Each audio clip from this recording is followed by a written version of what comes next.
Very good afternoon on 3rd of July 2020 to this webinar being conducted by DTRTA Lucknow for the benefit of all those who are belonging to our jurisdiction, and of course all others are also welcome to join it. And we are doing chapter 14. We are beginning with chapter 14, and I hope that my screen is visible to all of you. Section 139 से शुरुआत कर रहे हैं. Return of income. Every person being a company or a firm, or being a person other than a company or a firm, if his total income or the total income of any other person in respect of which he is assessable under this act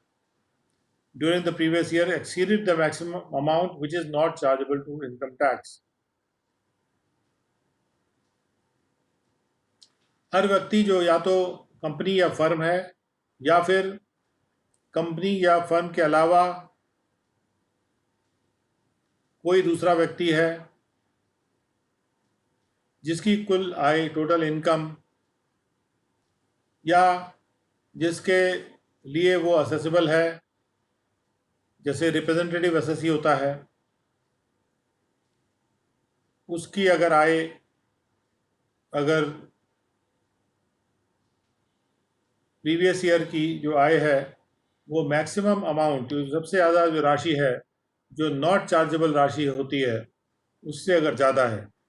यानी जो basic exemption जिसको कहते हैं साधारण शब्दों में maximum amount not chargeable,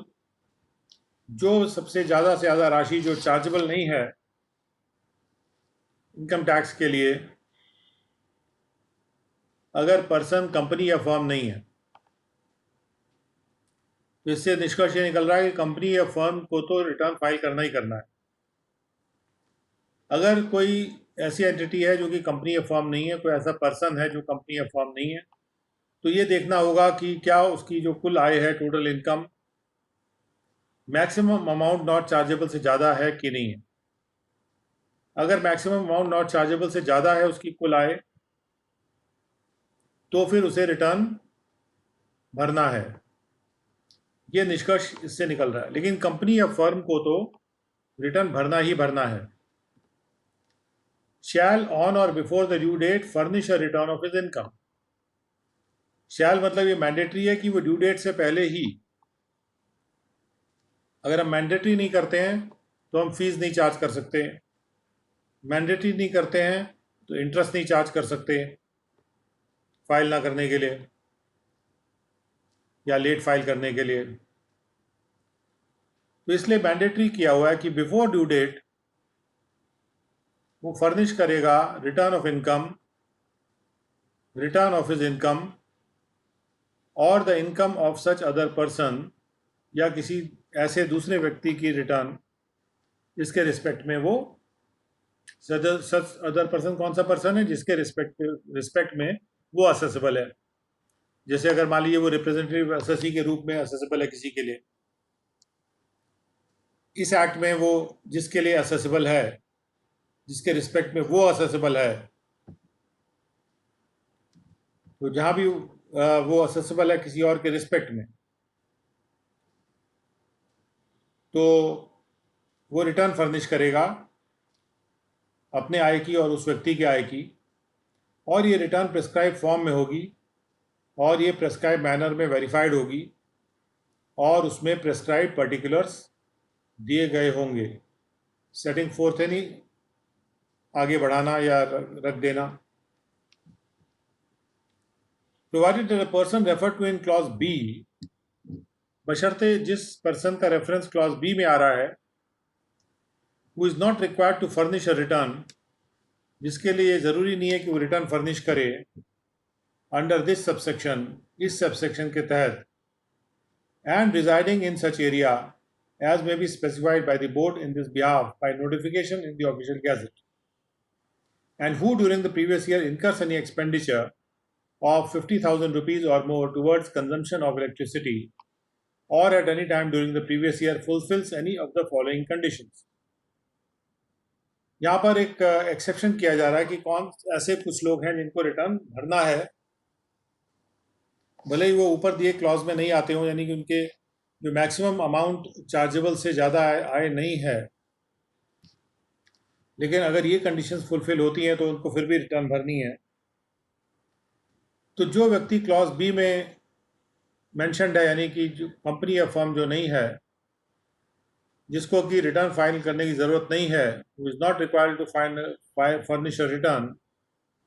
और जो रहता है ऐसे एरिया में जो कि बोर्ड के द्वारा स्पेसिफाइड होगा नोटिफिकेशन से ऑफिशियल गैजेट में, इन दिस बिहाफ यानी रिटर्न भरने के बारे में, and who during the previous year incurs expenditure, और जो प्रीवियस ईयर के दौरान 50,000 रुपये का खर्चा करेगा या उससे ज़्यादा करेगा खर्चा इलेक्ट्रिसिटी के कंजम्पशन के लिए, और at any time during the previous year fulfils, या इनमें से जो निम्नलिखित कंडीशंस हैं उनमें से कोई कंडीशन अगर फुलफिल कर रहा है तो भी उसको रिटर्न भरना ज़रूरी है। ये लिखा है ना, शैल furnish return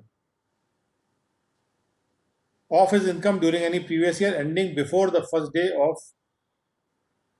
2005 on or before the due date in the prescribed form and verified in the prescribed manner and setting forth such other particulars as may be prescribed। तो यहाँ जो बात आ रही है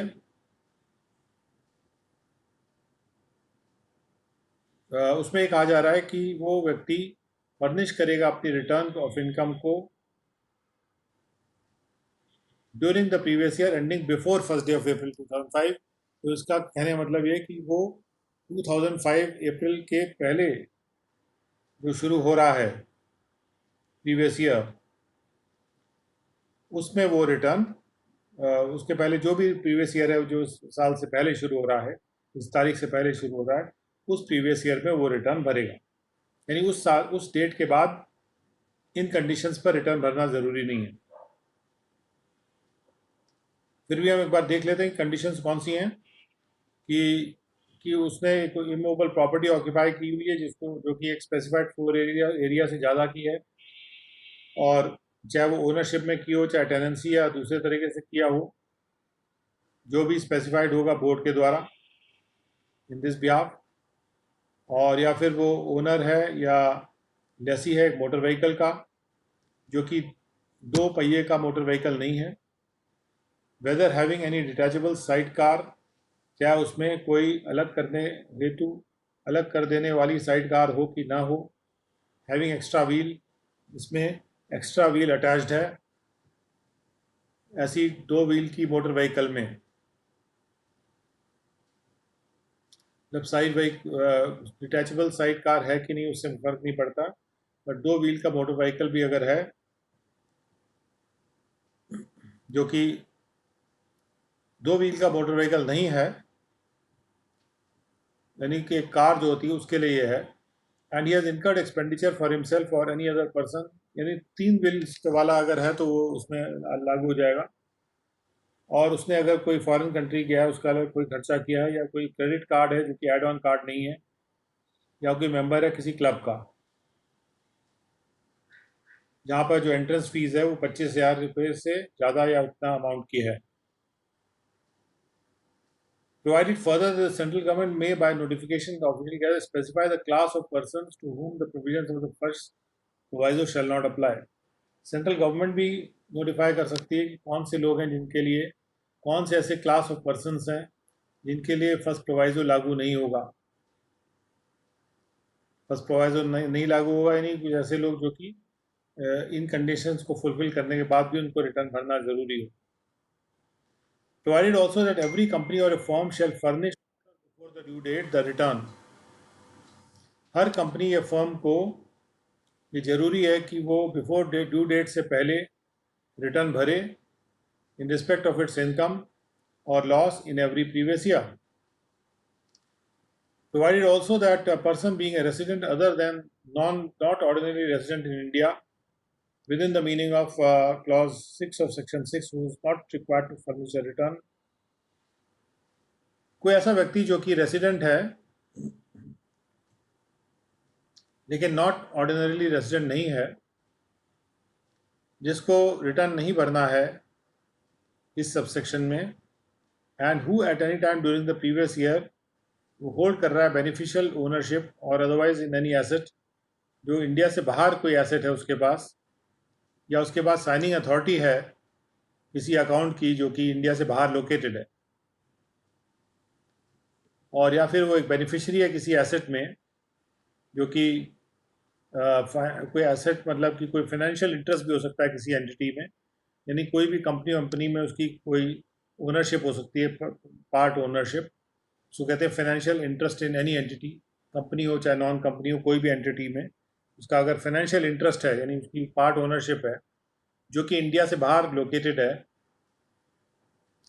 तो ऐसे कंडीशन में भी उसको फर्निश करना होगा ड्यू डेट से पहले रिटर्न। यानी वैसे तो फर्निश करना ज़रूरी नहीं होता क्योंकि वो रेसिडेंट था, लेकिन वो नॉट ऑर्डिनरली रेजिडेंट नहीं था,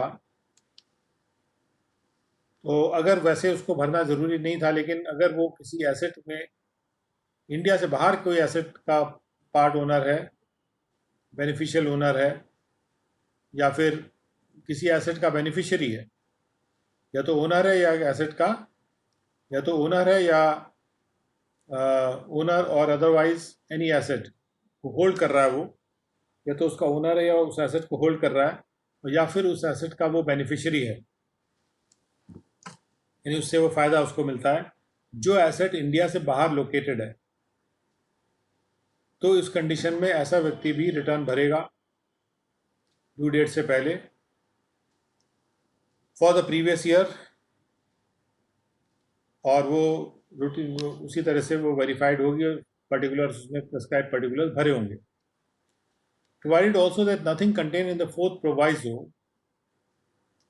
तो फोर्थ प्रोवाइजो अगर आप देखते हैं तो शुरुआत होती है पहला, दूसरा, तीसरा, चौथा, तो बेनिफिशियल ओनर की जो बात कर रहे हैं, nothing contain in the fourth प्रोवाइजर, ये फिफ्थ प्रोवाइजर हम पढ़ रहे हैं, तो फोर्थ प्रोवाइजर में कुछ भी लिखा है वो अप्लाई नहीं करेगा टू ऐसे इंडिविजुअल को जो कि बेनिफिशियरी है एक एसेट का जो इंडिया से बाहर लोकेटेड है, जहाँ पर जो इनकम है जो अराइज कर रही है ऐसे एसेट से, वो इंक्लूडेबल है in the income of the person referred to in clause A of that proviso. Clause A मतलब जो ओनर है, in accordance with the provisions of this act, अगर उस एसेट से जो इनकम हो रही है उस वो जो इनकम है अगर वो वैसे भी इंक्लूड होनी चाहिए, इंक्लूडेबल है उस पर्सन की इनकम में जो कि ओनर है एसेट का, या उसका जो बेनिफिशियरी है या होल्ड कर रहा है उस एसेट को, बेनिफिशियल ओनर है या फिर एसेट को होल्ड कर रहा है अगर वो व्यक्ति, तो उस एसेट से जो इनकम है अगर वो उसके इनकम में शामिल होती है एक्ट के प्रावधानों के तहत, तो चूंकि वो वैसे भी एक्ट के प्रावधानों के तहत वो शामिल हो जाएगी इनकम, उसके बावजूद अगर उसको रिटर्न भरना जरूरी नहीं है किसी वजह से, तो फिर ये प्रावधान जो फोर्थ प्रोवाइजो है उस पर लागू नहीं होगा।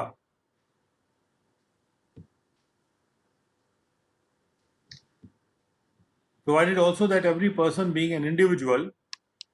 or a Hindu undivided family or an AOP or a BOI, whether incorporated or not, or an artificial juridical person AJP, अगर उसकी टोटल इनकम या total income of any other person in respect of which he is accessible under this act during the previous year without giving effect to the provisions of section 10, 38, 10, 10A, 10B or 10B or 54, 54B, 54A, D, 54 EC, 54 F, G, GA और GB और chapter 6 से, यानी ये ऊपर दिए गए sections का benefit दिए बिना और चैप्टर 6 से का बेनिफिट दिए बिना अगर किसी इंडिविजुअल HUF, AOP या BOI की जो इनकम है, भले ही वो BOI इनकॉर्पोरेटेड हो चाहे ना हो, आर्टिफिशियल ज्यूरिडिकल पर्सन की जो टोटल इनकम है वो मैक्सिमम अमाउंट नॉट चार्जेबल से ज़्यादा है, ये सारे बेनिफिट दिए बिना, तो वो भी उसके लिए भी रिटर्न भरना ज़रूरी है।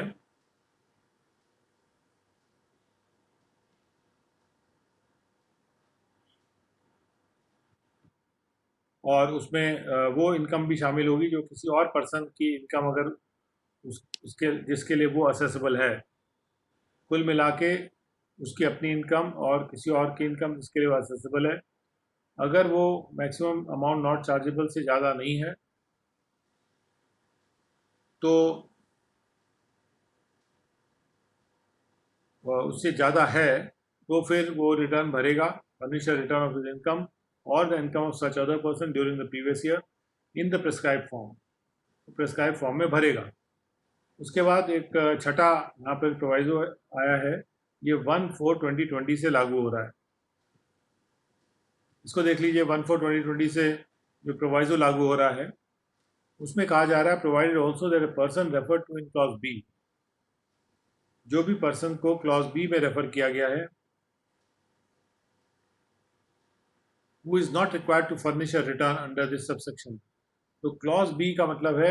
ये जो 139(1) का जो क्लॉज बी है, सो 139(1) का जो क्लॉज बी है उसमें यदि कोई व्यक्ति है, यानी जो कंपनी या फॉर्म नहीं है जिसको रिटर्न भरना जरूरी नहीं है इस सबसेक्शन में, यानी सबसेक्शन 1 में, एंड हु, और जो प्रीवियस ईयर के दौरान during the previous year has deposited an amount or aggregate of the amount exceeding 1 crore rupees, और जिसने 1 करोड़ रुपए का राशि कुल मिला के डिपॉजिट की है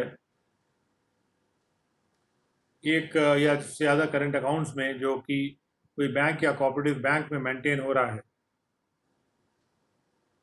अगर 1 करोड़ या उससे ज़्यादा की राशि उसकी डिपॉजिटेड है, या or he has incurred expenditure of an amount or aggregate of the amount exceeding 2 lakh rupees,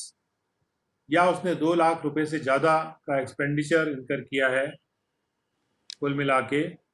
for himself और any other person for travel to a foreign country, foreign country में ट्रैवल करने जाने के लिए उसने 2 लाख से ज़्यादा का अगर कोई एक्सपेंडिचर इनकर किया है, और या he has incurred expenditure of an amount or aggregate of the amount exceeding 1 lakh rupees towards consumption of electricity, या उसने 1 लाख रुपए का इलेक्ट्रिसिटी में कंजम्पशन, जो इलेक्ट्रिसिटी कंजम्पशन का जो अमाउंट एक्सपेंडिचर किया है, क्योंकि ये पहले जो इलेक्ट्रिसिटी की बात थी वो 50,000 की थी, लेकिन वो प्रावधान 2005 से पहले के थे। 2005 के बाद ये जो लोग हैं क्रेडिट कार्ड वाले या जो फॉरेन कंट्री ट्रैवल वाले, इनके लिए रिटर्न भरना इस प्रावधान के अंतर्गत ज़रूरी नहीं था, लेकिन अब ये 1/4/2020 से प्रावधान लाया गया है जिसमें ये जो जिसने बैंक अकाउंट में डिपॉजिट किए हैं कुल मिला के 1 करोड़ रुपए, एक या उससे ज़्यादा करेंट अकाउंट में, यहाँ प्रीवियस ईयर वर्ड यूज़ नहीं किया हुआ है, यानी कुल अगर डिपॉजिट की राशि उसकी 1 करोड़ से ज़्यादा थी किसी भी टाइम प्रीवियस ईयर में, वो इसमें कवर हो जाएगा। और यदि उसने एक्सपेंडिचर इनकर किया है कुल मिला के 2 लाख रुपए का फॉरेन कंट्री में ट्रैवल करने के लिए या अपने लिए या किसी और व्यक्ति के लिए, या उसने कोई खर्चा किया है जो 1 लाख रुपए से ज़्यादा है इलेक्ट्रिसिटी के कंजम्पशन पे, या फिर वो प्रेस्क्राइब कंडीशंस को फुलफिल करता है। प्रेस्क्राइब कंडीशंस का मतलब है इसके लिए रूल आएगा तो उसको रिटर्न भरना है। Shall furnish a return of his income on or before the due date in such form and verified in such manner and setting for such other particulars as may be prescribed.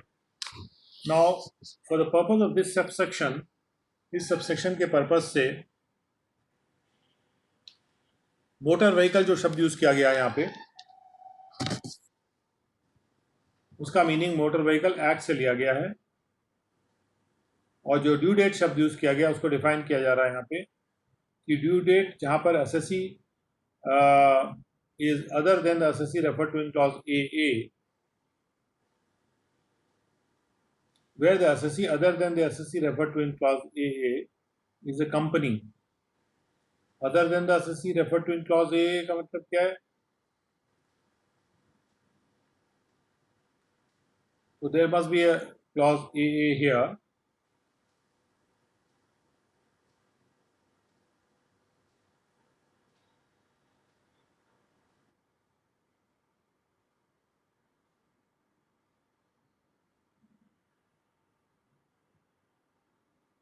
शायद clause A ही होना चाहिए फिर ये, because I don't think the clause A is there. ठीक है, where the assessee other than assessee refer to in clause A is a company or a person other than a company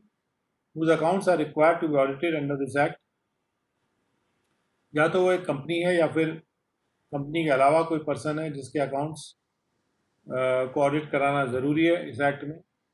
या किसी और लॉ में भी अगर ज़रूरी है ऑडिट कराना, या फिर वो एक पार्टनर है फर्म में जिसके अकाउंट्स के लिए ज़रूरी है कि वो ऑडिट कराए जाएं अंडर दिस एक्ट और under any other law for the time being in force. तो ऐसी फर्म या कंपनी के लिए या जिसको भी अकाउंट अपना ऑडिट कराना है, जिसके लिए ज़रूरी है ऑडिट कराना, चाहे इनकम टैक्स एक्ट के तहत हो या फिर किसी भी लॉ में हो, तो उसके लिए रिटर्न भरने की जो तारीख है, ड्यू डेट, वो 31 अक्टूबर है असेसमेंट ईयर का। और अगर कोई ऐसा असेसी है जिसको कि रिपोर्ट फर्निश करनी होती है सेक्शन 92E में, तो जिसको who is required to furnish a report refer to in section 92E, उसके लिए 30th डे ऑफ नवंबर है। तो 92E देख लेते हैं। एवरी पर्सन जिसने कोई इंटरनेशनल ट्रांजैक्शन या स्पेसिफाइड डोमेस्टिक ट्रांजैक्शन में एंटर किया है प्रीवियस ईयर के दौरान, वो रिपोर्ट ऑब्टेन करेगा एक अकाउंटेंट से, जो कि 288B का 288 का अकाउंटेंट है सेक्शन का, एंड फर्निश सच रिपोर्ट, उस रिपोर्ट को वो फर्निश करेगा। यानी एक तरह से ये भी एक तरह की ऑडिट रिपोर्ट है जो फर्निश कर रहा है इन द प्रिस्क्राइब फॉर्म। तो ऐसे लोगों के लिए जो टाइम प्रिस्क्राइब किया गया है, थोड़ा एडिशनल टाइम दिया गया है, और 30th डे ऑफ नवंबर उनके लिए निर्धारित किया गया है जो ड्यू डेट है, जहाँ पर 92E का रिपोर्ट उनको देना ज़रूरी है। उसके बाद in the case of a person other than the company refer to in the first proviser to this subsection. Subsection कौन सा है? 1। एक ऐसे पर्सन के केस में जो कि कंपनी नहीं है, जिसका रेफरेंस फर्स्ट प्रोवाइजो में है, refer to in the first proviso to this subsection, इस सबसेक्शन के फर्स्ट प्रोवाइजो में, जो कि कंपनी नहीं है लेकिन उसका रेफरेंस है फर्स्ट प्रोवाइजो में इस सबसेक्शन के। तो फर्स्ट प्रोवाइजो देखते हैं, जो ये फर्स्ट प्रोवाइजो है जिसमें भी कुछ कंडीशंस में उसको रिटर्न भरना ज़रूरी था। अगर वो कंपनी नहीं है तो उसके लिए जो डेट थी वो 31 डे ऑफ अक्टूबर थी, और अगर कोई और एसएससी है इनके अलावा तो उसके लिए जो डेट है वो 31 day of July assessment year का।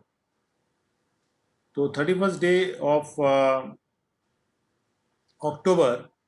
Is for a company or a person other than company also, जिसके अकाउंट ऑडिट कराना ज़रूरी है, या पार्टनर ऑफ अ फर्म जिसके अकाउंट्स जो हैं, क्योंकि पार्टनर ऑफ ए फर्म जिसके accounts are required to be audited, जिस फर्म के अकाउंट्स ऑडिटेड होने चाहिए, तो वो उसके लिए भी जो है तारीख दी हुई है, जो वो 31 डे ऑफ अक्टूबर है। पर्सन अदर देन कंपनी, इसमें अपने आप ही फर्म भी आ जाएगी जिसके अकाउंट्स ऑडिट होते हैं। उसके बाद तो ये हमारे पास 3 डेट्स हैं, 31 जुलाई, 31 October and 31st of October, 30th of November and 31st of July. So there are 3 due dates. उसके बाद एक्सप्रेशन 3 में है कि for the purpose of this subsection the expression travel to any foreign country में शामिल नहीं है travel to neighbouring countries. Neighbouring country शामिल नहीं है फॉरेन कंट्री में, या जो पिलग्रिमेज के प्लेसेस होते हैं, जो जहाँ लोग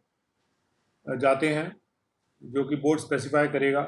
तीर्थ यात्रा के जो स्थान होते हैं वो भी, लेकिन वो नोटिफाइड होने चाहिए ऑफिशियल गैजेट में कि ये तीर्थ यात्रा के स्थान हैं। वहाँ जाने के लिए भी, वहाँ भी जो जाता है वो भी फॉरेन कंट्री की परिभाषा में नहीं आएगा, और इसलिए फिर उसको रिटर्न भरना ज़रूरी नहीं होगा। जहाँ लिखा था कि ट्रैवल टू फॉरेन कंट्री में उसको 2 लाख का अगर खर्चा वो कर रहा है तो उसको रिटर्न भरना ज़रूरी है।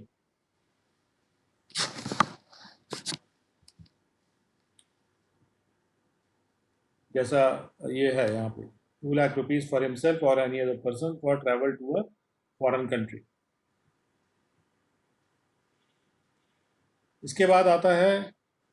एक्सप्रेशन बेनिफिशियल ओनर को डिफाइन किया है इस सेक्शन के पर्पज से। बेनिफिशियल ओनर का मतलब क्या है कि कोई इंडिविजुअल हु हैज़ प्रोवाइडेड और डायरेक्टली और इनडायरेक्टली कंसिडरेशन,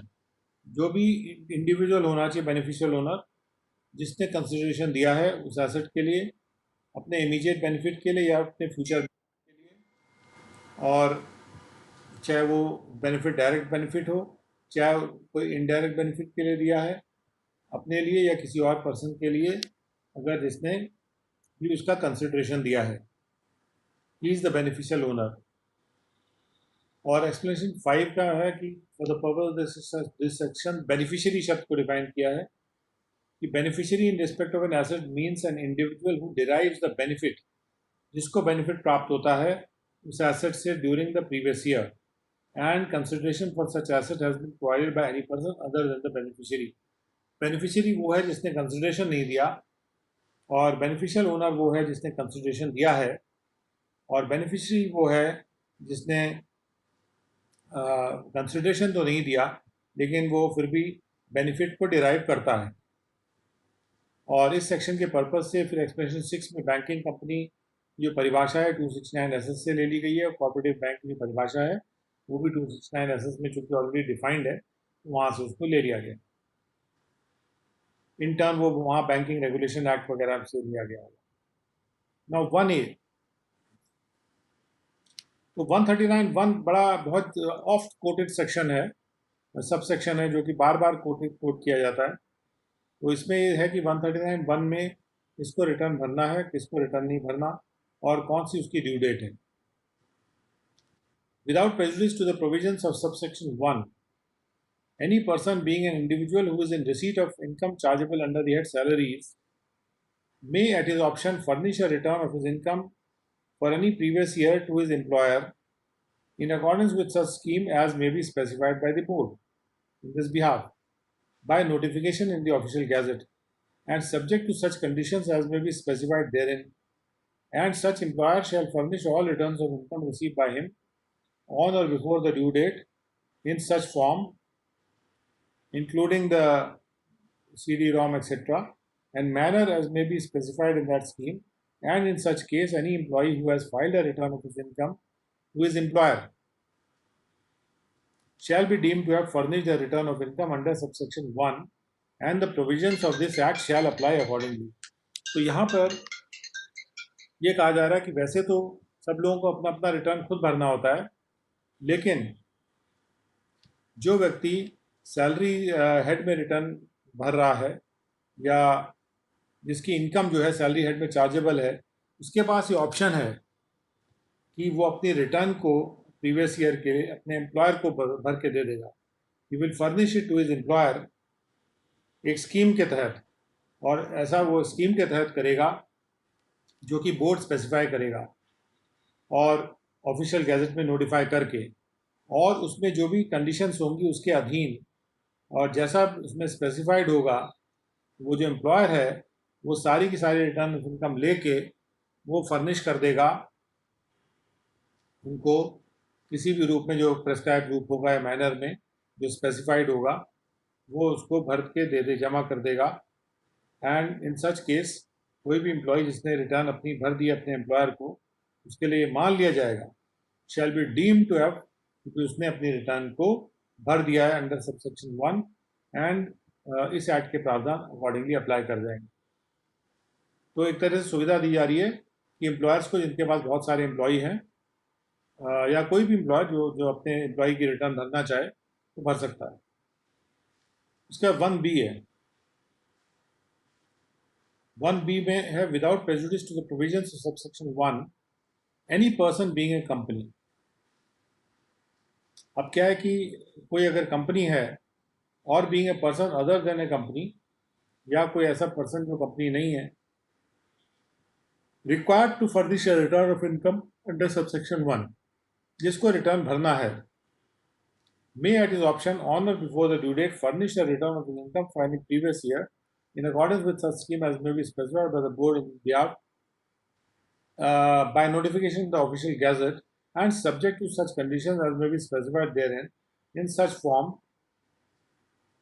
जो भी फॉर्म है, floppy diskette, magnetic cartridge, tape, CD-ROM, any other computer readable media,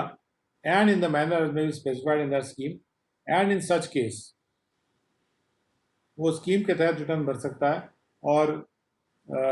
उस केस में जो रिटर्न ऑफ इनकम जो फर्निश कर रहा है under such scheme shall be deemed to be a return furnish under subsection 1 and the provisions of this act shall apply accordingly,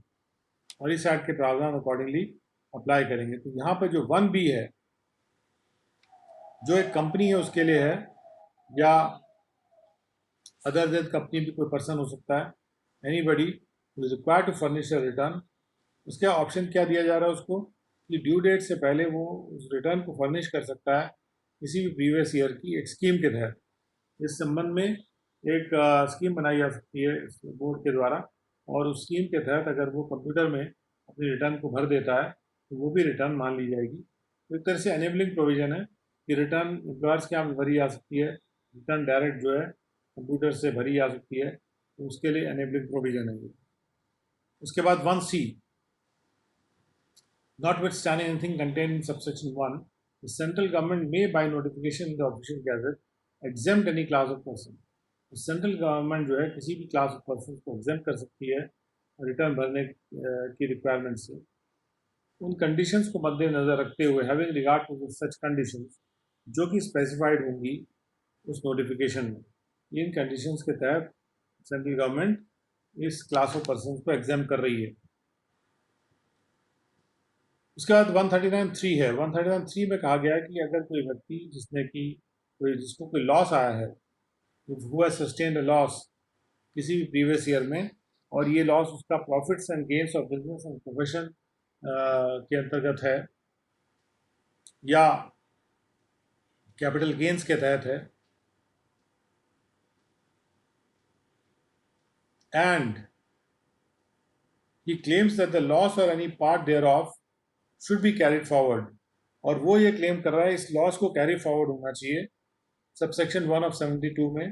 या 73 में, 73A में, 74 में, 74A, ये जो कैरी फॉरवर्ड के सेक्शंस हैं, वो ये क्लेम कर रहा है कि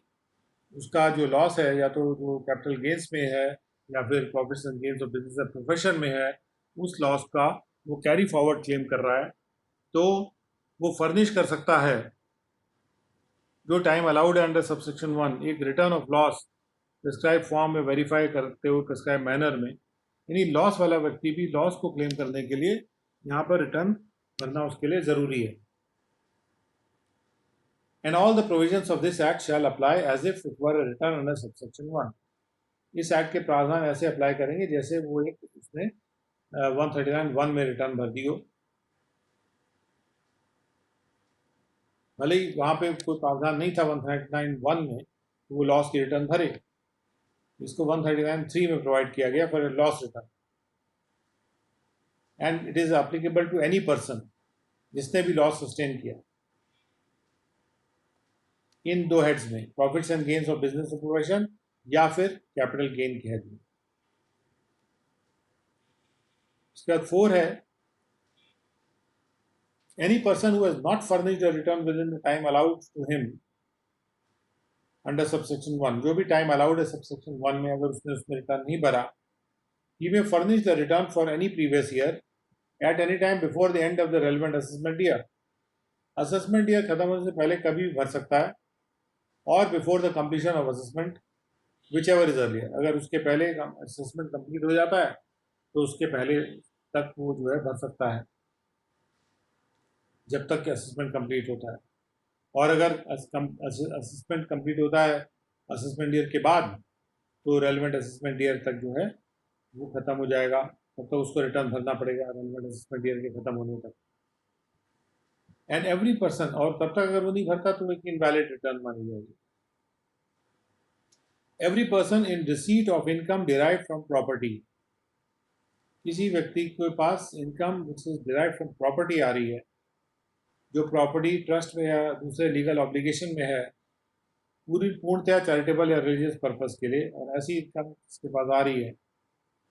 या वॉलंटरी कंट्रीब्यूशन से इनकम आ रही है, जिसका रेफरेंस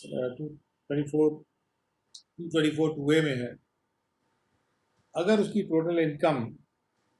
जिसके रिस्पेक्ट में वो असेसेबल है रिप्रेजेंटेटिव असेसी के रूप में, the total income for this purpose being computed under this act without giving effect to provisions to 11 and 12, और ये टोटल इनकम को कंप्यूट करते टाइम हम सेक्शन 11 और 12 के प्रावधानों को इफेक्ट में नहीं दे रहे हैं, यानी हम टोटल इनकम में शामिल कर ले रहे हैं। पहले 11 और 12 तो कहते हैं शामिल ही नहीं होगा, तो लेकिन हम शामिल कर ले रहे हैं, और कुल मिला के अगर ये एक्सीड करता है मैक्सिमम अमाउंट को जो कि चार्जेबल नहीं है इनकम टैक्स के लिए, तो तब उन्हें रिटर्न भरना होगा। You shall furnish a return of such income of the previous year in the prescribed form and verified in the prescribed manner, and setting forth such particulars may be prescribed. All the provisions of this act shall, so far as may be, apply as if it were a return required to be furnished under subsection 1. बाकी clauses provision ऐसे लग जाएंगे जैसे कि apply कर जाएंगे जैसे कि वो रिटर्न सबसेक्शन 1 में फर्निश किया गया हो। यानी ये चैरिटेबल इंस्टीट्यूशंस के लिए है जिनका जो कुल इनकम, कुल आय before applying section 11 and 12 benefit is more than the maximum amount which is not chargeable to income tax. उसके बाद आते हैं 4B पे, the chief executive officer or CEO जिसको कहते हैं, whether such chief executive officer is known as the secretary or by any other designation, जो किसी पॉलिटिकल पार्टी के चीफ एग्जीक्यूटिव ऑफिसर हैं, shall if the total income in respect of which the political party is assessable, अगर कुल आय political party की exceed करती है maximum amount not chargeable से, वो भी रिटर्न भरेंगे। Furnish a return of such income of the previous year in the prescribe form and verified in the prescribe manner. उसमें सेक्शन 13A का बेनिफिट दिए बिना उसको निकालना है टोटल इनकम को, and setting fourth such particulars. Political party जो है उसका जो CEO है उनके ऊपर ये जिम्मेदारी डाली गई, चाहे उनको सेक्रेटरी के नाम से भी जाना जाता हो, उन पर जिम्मेदारी डाली गई है कि वो जो है रिटर्न भरेंगे of such income of the previous year. अगर कब भरेंगे? जब वो मैक्सिमम अमाउंट नॉट चार्जेबल से ज़्यादा टोटल इनकम है without giving effect to section 13A। Section 13A में जो पॉलिटिकल पार्टी की इनकम को एग्जाम किया हुआ है। ना 4C कि हर रिसर्च एसोसिएशन, हर न्यूज़ एजेंसी और एसोसिएशन या इंस्टीट्यूशन जो एग्जाम्ड है 1023A में, हर पर्सन जो कि 1023 में रेफर्ड है, जो इंस्टीट्यूशन जहाँ जहाँ जिनको कोई बेनिफिट मिल रहा है, deduction, non inclusion of income, उस तरह के venture capital company refer to in 1023B, 1023EE में जो कोर सेटलमेंट गारंटी फंड है, ये सारे के सारे जो एंटिटीज़ हैं, अगर इनकी जो टोटल इनकम है जिसके रिस्पेक्ट में वो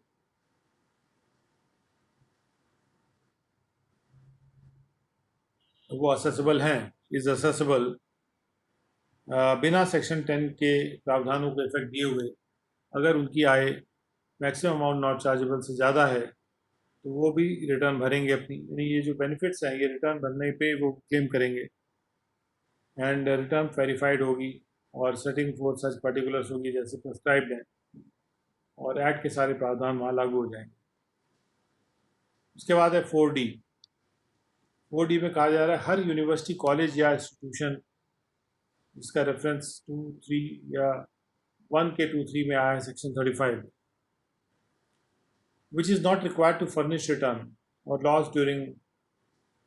under any other provision of the Act, shall furnish the return in respect of its income or loss in every previous year, and all the provisions of this Act shall, as far as may be, apply. तो section 35 1, 2, 1 के 2 और 3 में जो भी university, college या institution referred है वहाँ mentioned है, जो कि किसी और प्रोविजन में जिनको रिटर्न भरना जरूरी नहीं था, तो वो भी अपना रिटर्न को भरेंगे. Every business trust which is not required to furnish a return of income or loss under any other provision of this section shall furnish the return of its income in respect of its income or loss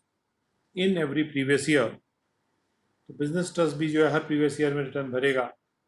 and सारे के सारे जो provisions है इस act को लागू होंगे.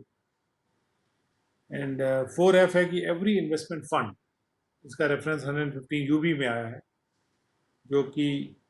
किसी और प्रोविजन में इसको रिटर्न भरना ज़रूरी नहीं है, वो भी रिटर्न भरेगा. शैल फर्निश द रिटर्न, तो इन्वेस्टमेंट फंड भी भरेंगे. उसके बाद if any person having furnished a return under 1 और 4 सबसेक्शन डिस्कवर्स एनी ओमिशन, किसी ने अगर रिटर्न भरी है 1 में या 4 में और वो कोई ओमिशन को डिस्कवर करता है, 4 मतलब जो बिलेटेड रिटर्न है आफ्टर ड्यू डेट जो भरी आ रही है, अगर रिटर्न में वो पाता है कि कोई ओमिशन है या कोई गलत स्टेटमेंट है, तो वो एक रिवाइज रिटर्न फर्निश कर सकता है at any time before the end of the relevant assessment year or before the completion of assessment, whatever is earlier. तो इस तरह से अगर कोई गलती मिलती है तो रिवाइज रिटर्न फाइल किया जा सकता है. ये 139(5) के तहत रिवाइज रिटर्न फाइल किया जा सकता है, लेकिन रेलिवेंट असेसमेंट ईयर के अंत से पहले ही फाइल करना होगा, या फिर असेसमेंट के पहले अगर असेसमेंट उससे पहले हो गया है. और उसके बाद 6 में आते हैं prescribe form of the returns refer to in subsection 1 and 3 of this section. जो भी प्रिस्क्राइब फॉर्म्स है रिटर्न्स के इस सेक्शन में या 142(1)(1) क्लॉज में shall in such cases as may be prescribed require the assessee to furnish the particulars of the income exempt from tax. तो जो प्रिस्क्राइब फॉर्म है उसमें ये ज़रूरी होगा, रिटर्न के जो प्रिस्क्राइब फॉर्म है उसमें which is returns which are prescribed forms of the returns referred to in subsection 1 and 3. Jin forms को रेफर किया गया था सबसेक्शन 1 और 3 में, and in clause 142(1)(1) shall in such cases as may be prescribed require the assessee to furnish the particular income exempt from tax. तो ऐसे जो prescribe form है रिटर्न को ज़रूरी करेंगे असेसी के लिए कि वो उन पर्टिकुलर्स का इनकम के पर्टिकुलर्स को का खुलासा करे जो कि टैक्स से एग्जेम्प्ट हो गए हैं.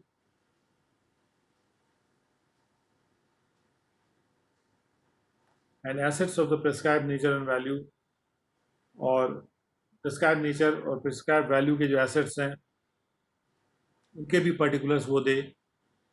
और जो उसने होल्ड कर रखा था एज ए बेनिफिशियल ओनर और अदरवाइज, और in which is a beneficiary, या बेनिफिशियल ओनर है या नहीं है, या फिर वो बेनिफिशियरी है और in which he is a beneficiary, his bank account and credit card held by him, उसके वो इंफॉर्मेशन देगा. Expenditure exceeding the prescribe limits incurred by him, जो भी एक्सपेंडिचर उसने प्रिस्क्राइब लिमिट से ऊपर किया था उसका ब्यौरा देगा under prescribe heads, and such other outgoing edge be prescribe. बाकी जो भी खर्चे हैं वो प्रिस्क्राइब खर्चे हैं वो उसको देने होंगे. अब 6A में कहा गया है कि यदि कोई व्यक्ति without prejudice to the provisions of subsection 6 के प्रोविजंस पे प्रतिकूल असर न डालते हुए the prescribe form of the returns refer to in this section, जो प्रिस्क्राइब फॉर्म रेफर किया जा रहा है इस सेक्शन में, एंड इन क्लॉज 142(1)(1) और 142(1)(1) में जिस प्रिस्क्राइब फॉर्म रेफर किया जा रहा है, shall in the case of an assessee engaged in business profession, अगर assessee बिजनेस प्रोफेशन में है, also require him to furnish a report of any audit referred to in 44AB, or where the report has been furnished prior to the furnishing of the return, a copy of such report together with the proof of the furnishing the report. उसने report अगर पहले ही दे दी है तो audit report तो उसके proof देने के proof के साथ उस रिपोर्ट की कॉपी को लगाएगा. Return particulars of the location and style of the principal place, जो मुख्य जगह है बिजनेस की, उसके पर्टिकुलर्स जहाँ पे वो बिजनेस प्रोफेशन चला रहा है, एंड ऑल द ब्रांचेस, वो सारे ब्रांचेस के डिटेल्स हैं, name and address of the partners, and in any, if any, in such business or profession, and if he is a member of the AOP or the BOI. तो अगर वो किसी AOP या BOI का member है, तो names of other members of the association, तो उसको एसोसिएशन के दूसरे मेंबर्स के डिटेल नेम देने हैं, and the extent of their share of the SSE and the shares of all such partners or members as the case may be in the profits of the business profession and any branches thereof. तो profits में उसका क्या share है वो भी उसको disclose करना है। तो यहाँ पर क्या था कि 6 को नज़रअंदाज करते हुए मतलब ये है कि जब हम 6 में कह रहे हैं कि जो एसएससी है जिसको ये प्रिस्क्राइब फॉर्म भरना होता है वो एग्जेम्प्ट इनकम की भी डिटेल्स दे देगा, लेकिन यहाँ पे क्या हो रहा है कि 6A में कहा जा रहा है कि 6 में अगर कुछ भी कहा गया हो उसको नज़रअंदाज, उसको प्रतिकूल इफेक्ट ना डालते हुए जो भी प्रिस्क्राइब फॉर्म है जो कि उस सेक्शन में रेफ़र किया गया है रिटर्न भरने के लिए, एंड जो प्रिस्क्राइब फॉर्म 14211 में रेफ़र किया गया है वो एक ऐसे एसएससी केस में जो कि बिजनेस प्रोफेशन चला रहा है अगर वो उसके लिए ये भी ज़रूरी कर देगा कि वो ऑडिट रिपोर्ट भी जमा करे, या फिर जहाँ पे रिपोर्ट जमा कर दी गई है रिटर्न भरने से पहले तो उसकी कॉपी, रिपोर्ट की कॉपी लगाए, रिपोर्ट की कॉपी लगाए और प्रूफ भी लगाए कि भाई उसने रिपोर्ट फर्निश कर दी थी। और भी कुछ डिटेल्स उसको देने हैं, जैसे particulars of the location, style of the principal place where he carries on the business of profession and all the branches there, सारे ब्रांचेस उसके पार्टनर्स के नाम, एड्रेस वगैरह सारी सूचना उसको देनी है। तो इसके बाद 8 है। 8 में जहाँ पर रिटर्न अंडर सबसेक्शन 1 और सबसेक्शन 2 और subsection 4 is furnished after the specified date, अगर रिटर्न को स्पेसिफाइड डेट के बाद जमा किया जाता है तो और या जमा नहीं किया था, then whether or not the assessing officer has extended the date for furnishing the return, अगर असेसिंग ऑफिसर ने डेट फर्निश करने के लिए बढ़ाई है या नहीं बढ़ाई है अंडर सबसेक्शन 1 और subsection 2, the assessee shall be liable to pay simple interest. तो अगर डेट भी बढ़ती है तो असेसी को सिंपल इंटरेस्ट तो देना ही पड़ेगा 15% पर एनम पे, reckon from the day calculate किया जाएगा जिसको इमीडिएटली उस डे से जो कि स्पेसिफाइड डेट के बाद आता है to the date of furnishing of income, उस डेट तक जब रिटर्न फर्निश की जाती है, और where no return has been furnished, या जहाँ रिटर्न कोई भी फर्निश नहीं की गई तो जो date of completion of assessment थी या 144 सेक्शन में जो असेसमेंट कंप्लीट होता है उस डेट तक उसको इंटरेस्ट देना होगा। किस अमाउंट पे देना होगा? On the amount of tax payable on the income, जो कि रेगुलर असेसमेंट पे डिटर्मिन होगा, तो उसमें से एडवांस टैक्स को रिड्यूस किया जाएगा और टीडीएस को भी रिड्यूस किया जाएगा, तो बाकी जो राशि है वो उसको जो बचेगी उसको सिंपल इंटरेस्ट देना होगा at the rate of 15% per annum. तो इंटरेस्ट का प्रावधान है यहाँ पर। Provided that the assessing officer may in such cases and under such circumstances as may be prescribed reduce or waive the interest payable, assessing officer को power है कि वो ऐसी परिस्थितियों में जो प्रेस्क्राइब परिस्थितियां हैं उसमें इंटरेस्ट पेबल को रिड्यूस या वेव कर सकता है जो असेसी के द्वारा दिया जाना है इस सबसेक्शन में। Now for the purposes of this subsection specified date, जो स्पेसिफाइड डेट का वर्ड यूज किया गया है यहाँ पर, ये यहाँ पे लिखा है furnish after the specified date. तो स्पेसिफाइड डेट का मतलब है कि in case of every assessee जिसकी टोटल इनकम या total income of any person respect of which is under this act, उसमें अगर बिजनेस प्रोफेशन इनकम इंक्लूडेड है तो date of expiry of 4 months from the end of the previous year, 4 महीने previous year के अंत से, और where there is more then 1 previous year, अगर एक प्रीवियस ईयर से ज़्यादा है तो from the end of the previous year which expired last, आखिरी में एक्सपायर हुआ था प्रीवियस ईयर, वहाँ से 4 महीने before the commencement of the assessment year और the 30th day of June, या फिर 30वां दिन जून का जो भी डेट बाद में आती है तो वो will be the specified date. और किसी और एसएससी के लिए 30 जून ही स्पेसिफाइड डेट होगी। And where in the relation to an assessment year, assessment is made for the first time under 147, so the assessment so made shall be regarded as the regular assessment. अगर assessment सबसे पहली बार 147 में हुआ है तो फिर उसको रेगुलर असेसमेंट ही माना जाएगा इस सबसेक्शन के पर्पज से।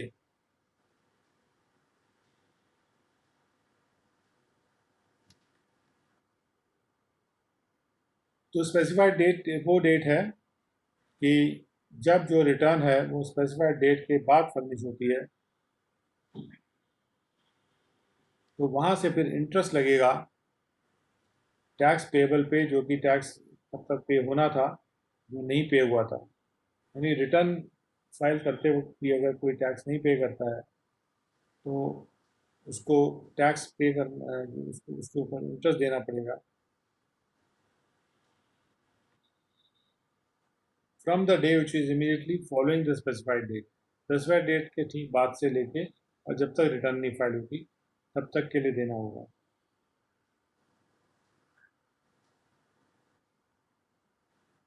और जो स्पेसिफाइड डेट है वो यहाँ पे डिफाइन कर दी गई है। उसके बाद एक्सप्लेनेशन बी क्या कहता है, that should be B B. Where is the result of an order, अगर कोई 147, 154, 155 या अपलेट ऑर्डर्स या 263, 264 के रिविजनल ऑर्डर्स अगर होते हैं या कोई सेटलमेंट कमीशन का ऑर्डर आता है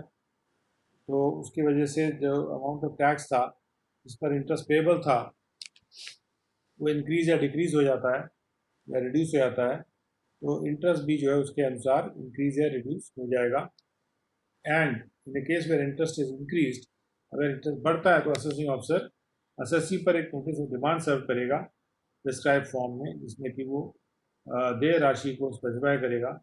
और ऐसा जो नोटिस ऑफ डिमांड है उसको मान लिया जाएगा कि वो नोटिस अंडर सेक्शन 156 है। And the provisions of this act shall apply accordingly, और इस एक्ट के प्रावधान अकॉर्डिंगली अप्लाई कर जाएंगे। और in a case where the interest is reduced, और ऐसे केस में जहाँ इंटरेस्ट को कम कर दिया जाता है, the excess interest paid if any shall be refunded, तो जो भी एक्सेस इंटरेस्ट पे हुआ था उसको रिफंड कर दिया जाएगा। और सी में कहा गया है the provisions of this subsection shall apply in respect of assessment for the assessment year commencing on first day of April 88 or any earlier assessment year, and references therein to other provisions of this act shall be construed as references to the said provisions as they were applicable to the relevant assessment year। और यहाँ पे ये बात clear की जा रही है इस सबसेक्शन के जो प्रावधान है, यानी जो ये जो 8 सबसेक्शन है, सबसेक्शन 8 के जो प्रावधान है, यहाँ पे हम स्पेसिफाइड डेट की बात कर रहे हैं और इंटरेस्ट पेबल की बात कर रहे हैं, इसके प्रावधान केवल एक सर्टन टाइम के लिए लग रहे हैं, यानी कि ये प्रावधान फर्स्ट डे ऑफ अप्रैल 88 के बाद ख़त्म हो गए थे। तो it has to remember that ये जो 139(8) का प्रावधान है this was only up to 1 April 1988 and before that and not after that, क्योंकि उसके बाद फिर ये जो जो इंटरेस्ट के प्रावधान है वो दूसरे ढंग से आए हैं।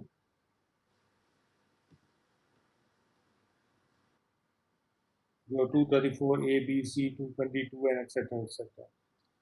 नाउ 139(9) क्या कहता है, 139(9) कहता है कि where the assessing officer considers, जहाँ असेसिंग ऑफिसर ये कंसिडर करता है कि जो रिटर्न ऑफ इनकम जो फर्निश किया गया था, कंसिडर्स मतलब उसने सोच विचार करके एक निष्कर्ष पे पहुंचा कि जो रिटर्न ऑफ इनकम फर्निश की गई थी एसएससी के द्वारा वो डिफेक्टिव है। 139(9) is about defective return, so he may intimate the defect to the assessee, वो चाहे तो डिफेक्ट को इंटीमेट कर सकता है एसएससी को, is not a mandatory requirement, and give him an opportunity to rectify defect,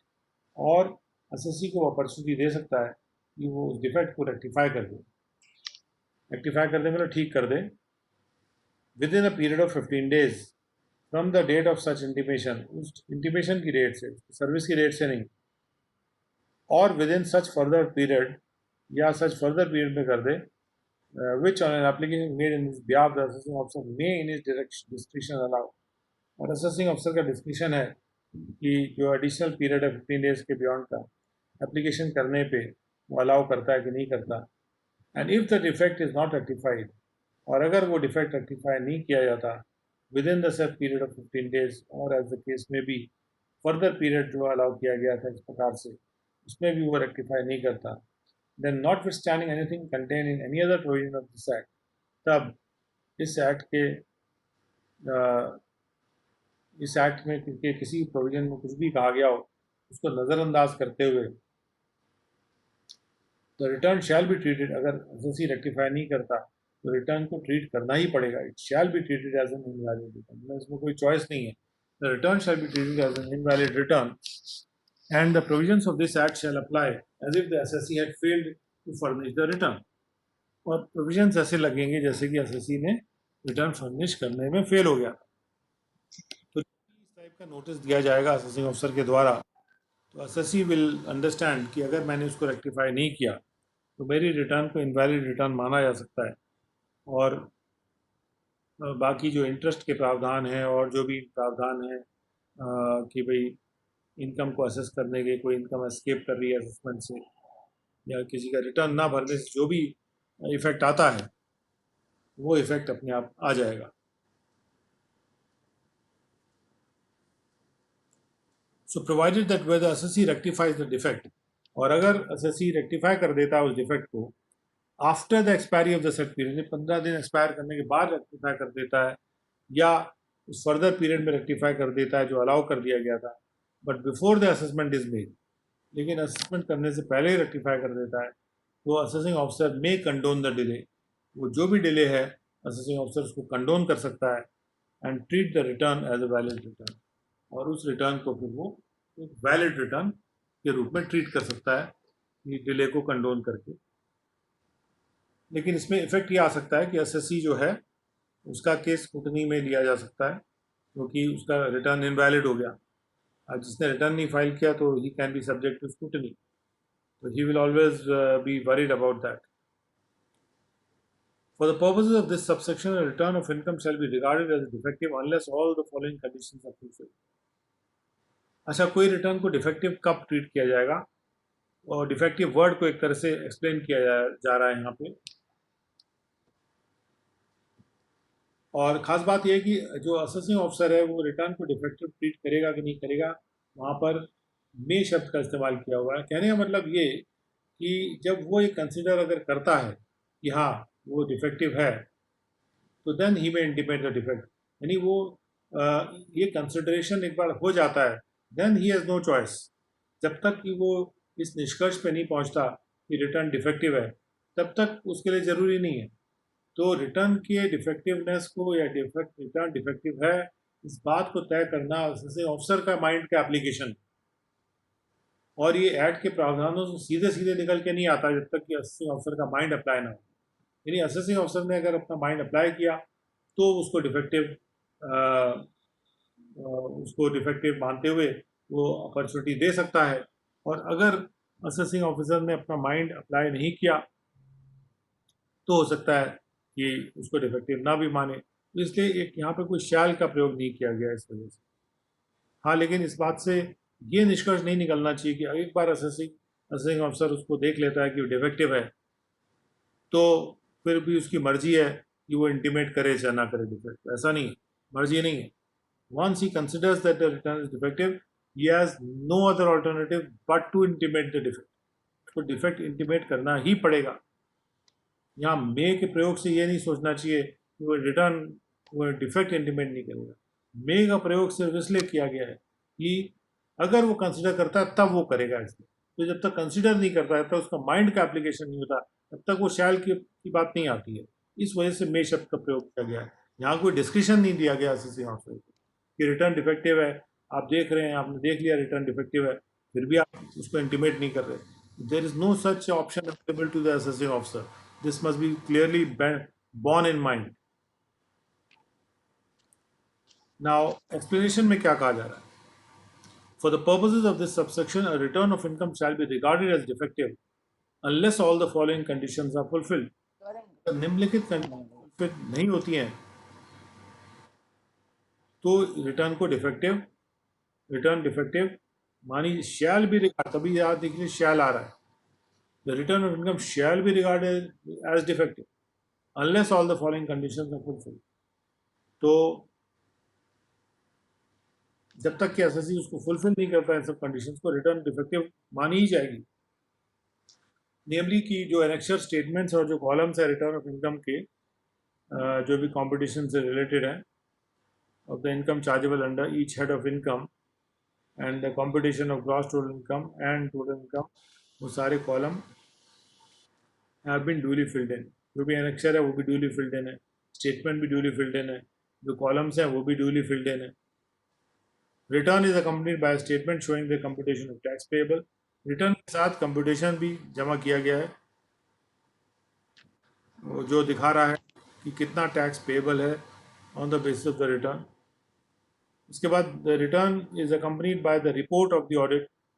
return के साथ है ऑडिट रिपोर्ट, उसका रेफरेंस है सेक्शन 44AB में, और where the report has been furnished prior to the furnishing of the return by a copy of the report together with the proof of the furnishing the report। तो return को के साथ audit report भी होना चाहिए अगर ज़रूरी है तो, और अगर रिपोर्ट पहले से फर्निश की गई है तो उसकी कॉपी लगानी पड़ेगी। और रिटर्न अगला है, return is accompanied by the proof of the tax. Tax का प्रूफ है of if any which is claimed to have been deducted or collected at source, and the advance tax and tax on self-investment if any claimed to have been paid, provided that where the return is not accompanied by the proof of the tax, जहाँ पे return के साथ tax का proof नहीं लगा, if any claim to have been deducted, जिसको claim किया जा रहा है कि वो डिटेक्ट हुआ था या कलेक्ट हुआ था सोर्स पे, the return of income shall not be recorded as defective. तो रिटर्न ऑफ इनकम को डिफेक्टिव नहीं माना जाएगा। टैक्स का प्रूफ नहीं लगा लेकिन रिटर्न को डिफेक्टिव नहीं माना जाएगा अगर जो सर्टिफिकेट फॉर टैक्स डिडक्टेड है, if the certificate for tax deducted or collected at source was not furnished under 2003 or 2006 to the person furnishing the return of income. जो व्यक्ति रिटर्न भर रहा है उसको अगर ये फॉर्म 16 नहीं दिया गया रहा, ये सर्टिफिकेट नहीं दिया, तो वो प्रूफ कैसे लगाएगा? तो इसलिए अगर वो प्रूफ नहीं लगाता है कि उसको मिला ही नहीं है वो सर्टिफिकेट, हालांकि आजकल अब उसको ये सर्टिफिकेट देना ज़रूरी नहीं है, because the information is already available with the department ever since the centralized scheme has come. Such certificate is produced within a period of 2 years specified under subsection 155(14). 155(14) में जो समय दिया हुआ है 2 साल का, उसमें वो सर्टिफिकेट कभी भी प्रोड्यूस किया जा सकता है। तो इसलिए रिटर्न इस ग्राउंड पे फॉर्म 16 के ग्राउंड पे डिफेक्टिव नहीं ट्रीट की जाएगी। और उसके बाद सी में 2 है, the amount of compulsory deposit when he claim to have been made under compulsory deposit scheme. Compulsory deposit अगर किया है तो उसका प्रूफ भी साथ में लगाना होगा। उसके बाद डी है, wherever the regular books of accounts are maintained by the SSC, जहाँ भी SSC regular books of accounts maintain कर रहा है, the return is accompanied by copies of the manufacturing account, trading account, profit and loss account। तो return को के साथ इन accounts की कॉपीज लगी होनी चाहिए, जैसे manufacturing account, trading account, profit and loss account, or as the case में भी the income and expenditure account, इन सब की कॉपी लगी होनी चाहिए, और एनी अदर सिमिलर अकाउंट, और कोई भी इससे सिमिलर अकाउंट हो उसकी कॉपी लगी होनी चाहिए, एंड बैलेंस शीट, और बैलेंस शीट लगी होनी चाहिए। ये सारी चीज़ें रिटर्न के साथ लगी होनी चाहिए अगर regular books of accounts maintain कर रहा है। और अगर वो प्रोप्राइटरी बिजनेस या प्रोफेशन है उसका, प्रोप्राइटर है अगर इंडिविजुअल होते हुए, तो प्रोप्राइटर का पर्सनल अकाउंट लगाना है। केस में फर्म, अगर फर्म है तो या एओपी है, बीओआई है, तो जितने भी पार्टनर्स हैं, मेंबर्स हैं, उनके पर्सनल अकाउंट भी होने चाहिए। And in the case of partner or member of a firm, AOP or BOI, उसका पर्सनल अकाउंट भी होना चाहिए फॉर्म में या एओपी में या बीओआई में।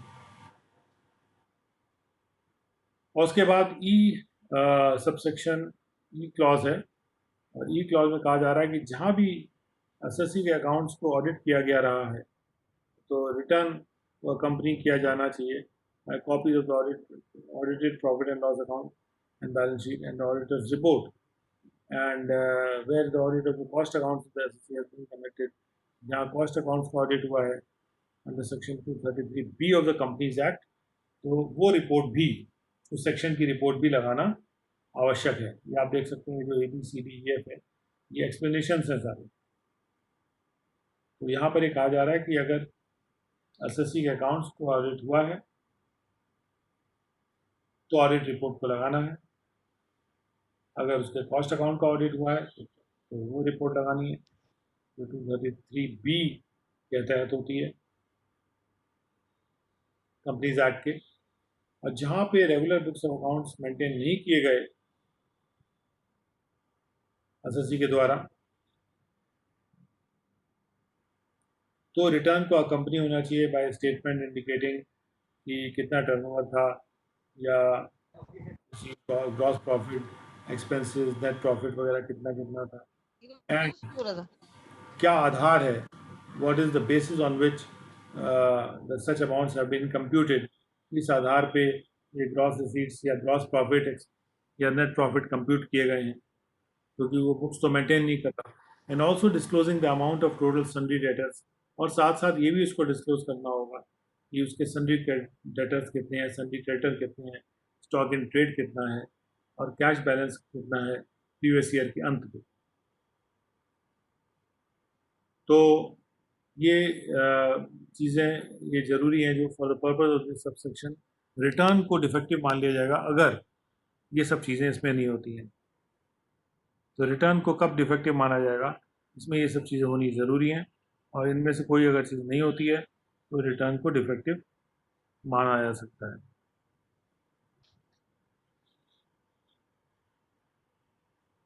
तो that was 139 for you. We move to 139A.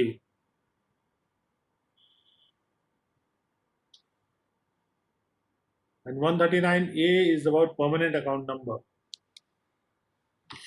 139(1) को आप जरूर रिवाइज करिएगा। Please let me know if there is anything that you haven't understood. You must be very clear about it.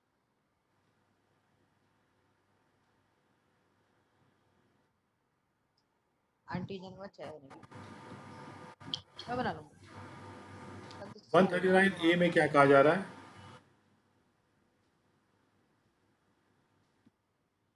Let me. अभी तो और पढ़।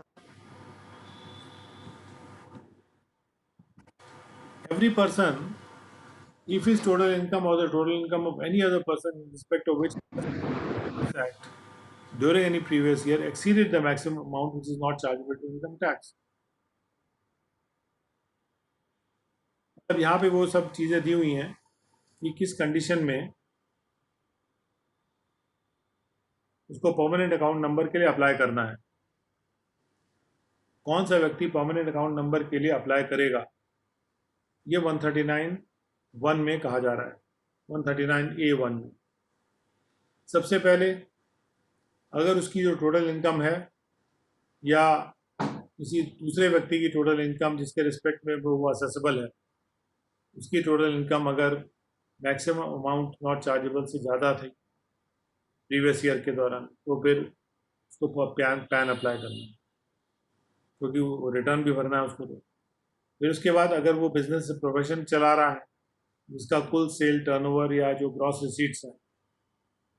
या तो वो 5 लाख से ज़्यादा हैं या फिर संभावना है कि वो 5 लाख से ज़्यादा होंगे किसी भी प्रीवियस ईयर में, यानी जो भी व्यक्ति बिजनेस प्रोफेशन चला रहा है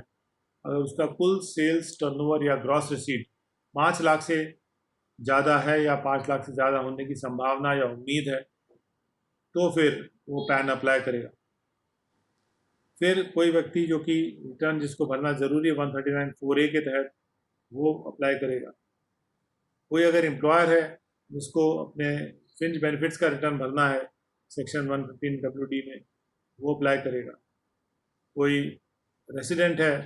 जो कि इंडिविजुअल नहीं है, रेसिडेंट है अदर देन द इंडिविजुअल, जो कि फाइनेंशियल ट्रांजैक्शन में एंटर कर रहा है, जिसका जो अमाउंट है एग्रीगेटिंग 2,50,000 रुपये से ज़्यादा है एक फाइनेंशियल ईयर में, तो वो जो रेसिडेंट है अदर देन द इंडिविजुअल, वो भी पैन के लिए अप्लाई करेगा। एंड जो भी व्यक्ति है जो मैनेजिंग डायरेक्टर है, पार्टनर है, ट्रस्टी है, दूसरा व्यक्ति है फाउंडर, कर्ता, CEO है, प्रिंसिपल ऑफिसर है, या कोई ऑफिस बेरर है और 5 का, यानी कि जो 2,50,000 के ऊपर का जो ट्रांजैक्शन कर रहा है और उसका ऑफिस बेरर है,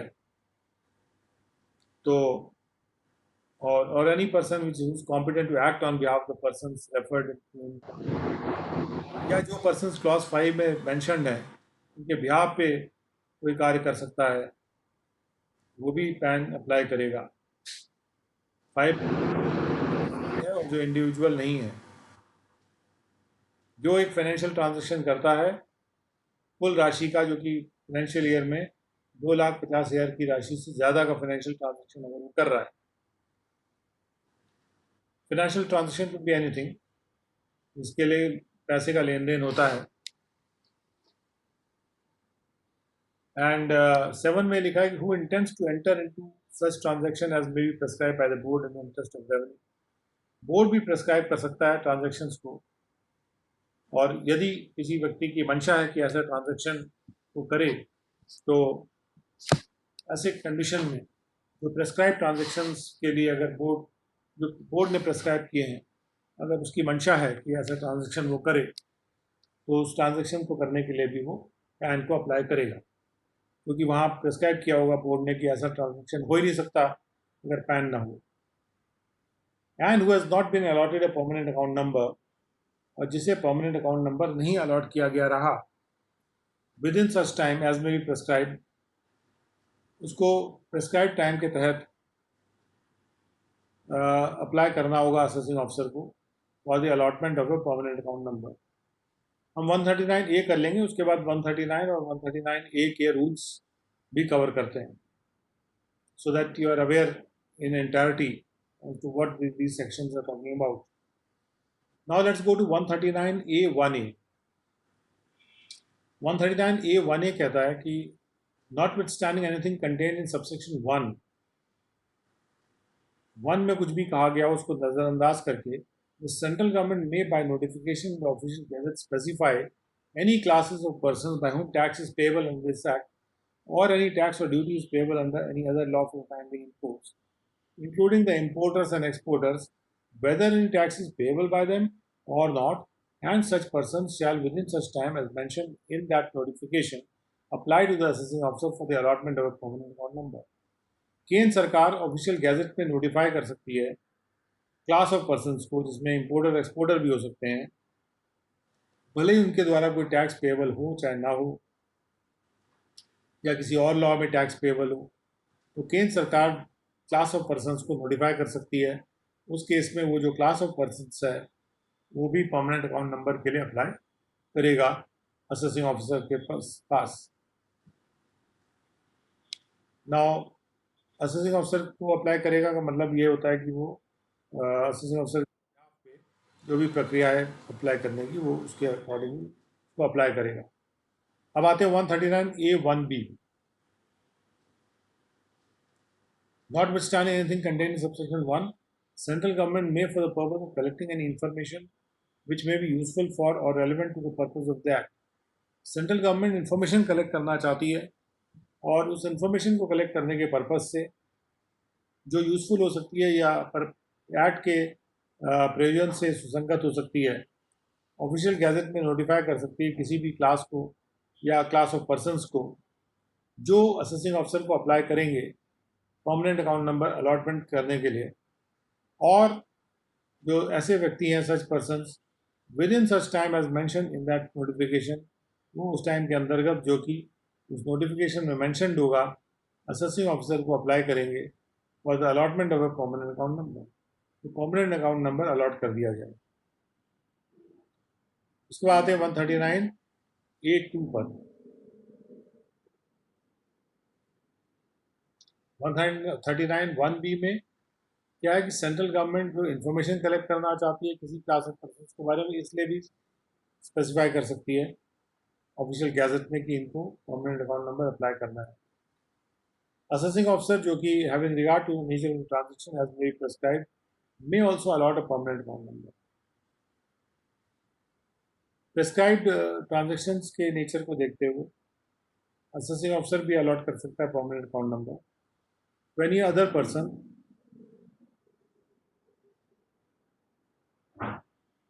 whether any tax is payable by him or not in the manner and in accordance with the procedure as may be prescribed. Prescribe procedure होगा जब असेसिंग ऑफिसर कब किसी को पैन अलॉट कर सकता है, उसके लिए there will be a prescribed procedure. जो ट्रांजैक्शंस हैं वो भी प्रेस्क्राइब्ड होंगे। अपने तरह से डिसाइड नहीं किया जा सकता कौन से ट्रांजैक्शंस ऐसे हैं जिसके लिए ये पैन अप्लाई होना ज़रूरी है। ये रूल के द्वारा प्रेस्क्राइब होगा और जहाँ वो प्रेस्क्राइब होगा असेसिंग ऑफिसर जो है उनको पैन अलॉट कर सकता है। एंड एनी पर्सन वन और टू, 1 या 2 में कोई व्यक्ति नहीं है वो भी अप्लाई कर सकता है असेसिंग ऑफिसर को परमानेंट अकाउंट नंबर अलॉट करने के लिए। फिर टैक्स पेबल है चाहे नहीं है, कोई भी व्यक्ति अप्लाई कर सकता है। और कोई भी व्यक्ति जो अप्लाई करता है कि हमें पैन अलॉट कर दिया जाए, assessing officer shall allot a permanent account number to such person. Assessing officer को कुछ ज़्यादा सोचना नहीं है, सीधे उसमें माइंड अप्लाई नहीं करना। परमानेंट अकाउंट नंबर की एप्लीकेशन आई, परमानेंट अकाउंट नंबर उसको अलॉट कर देना।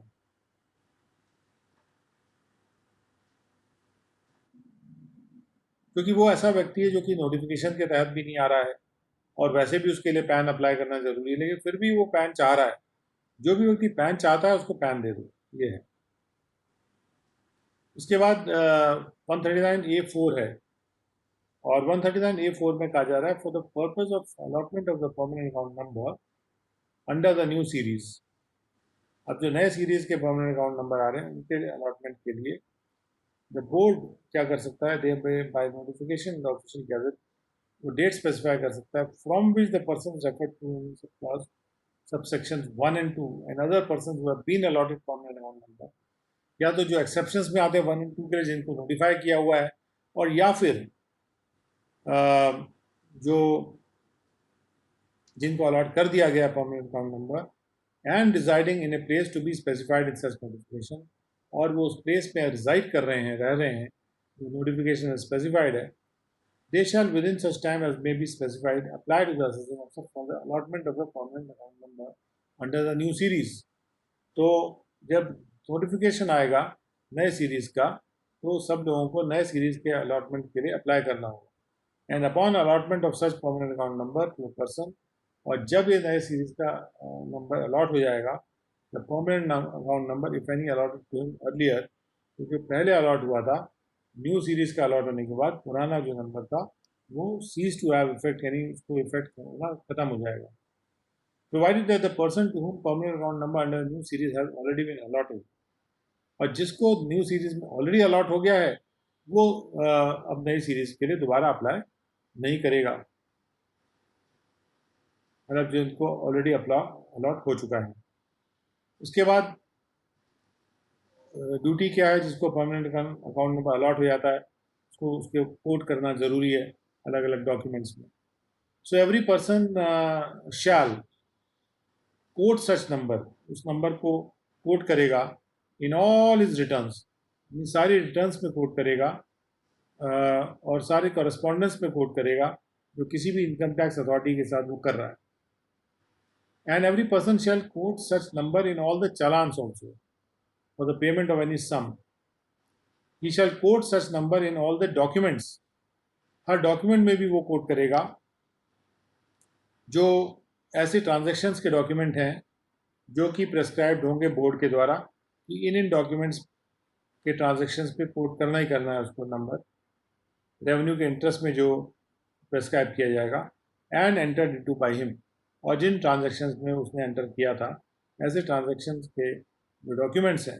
Document pertaining to such transaction, उसमें उसको पैन कोड करना होगा।